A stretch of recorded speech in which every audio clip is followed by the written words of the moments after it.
যাতে করে কেবলমাত্র 5 বছর নয়, আগামী 50 বছরের বাংলাদেশ তৈরি করা যায়। নাও যেতে পারে, যদি না চান তাহলে সেই সুযোগও তো আপনাকে দিতে হবে। কেবল রাজনৈতিক দলগুলোর সিদ্ধান্তে তো এটা হতে পারে না। সেই জন্য গণভোটের মধ্যে দিয়ে আপনি ঠিক করে দেবেন যে আগামীতে বাংলাদেশে যদি এই হ্যাঁ ভোট বিজয়ী হয়, তাহলে কী হবে? আগামী 50 বছরে বাংলাদেশে শেখ হাসিনার মতো আরেকটা তৈরি হবে না। আপনি ঠিক করে দেবেন যে শেখ হাসিনার মতো আরেকটা ফ্যাসিস্ট তৈরি হবে কি হবে না, এটা আপনি ঠিক করবেন, আমি ঠিক করব, বাংলাদেশের মানুষ ঠিক করবে। তাই তো, সেই সুযোগ হচ্ছে গণভোট। আপনি সিদ্ধান্ত নিয়ে দেবেন, আপনি, আমি, আমরা সকলে মিলে সিদ্ধান্ত নিয়ে দেব যে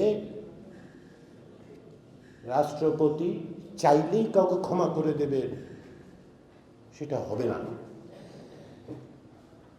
এই ব্যবস্থাটা আপনি, আমি সিদ্ধান্ত নেব।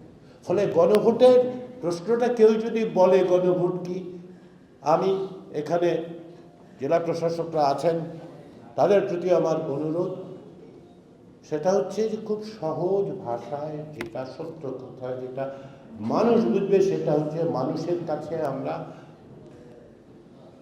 একটা সুযোগ তৈরি করে দিচ্ছি, যাতে করে কেবলমাত্র 5 বছর নয়, আগামী 50 বছরের বাংলাদেশ তৈরি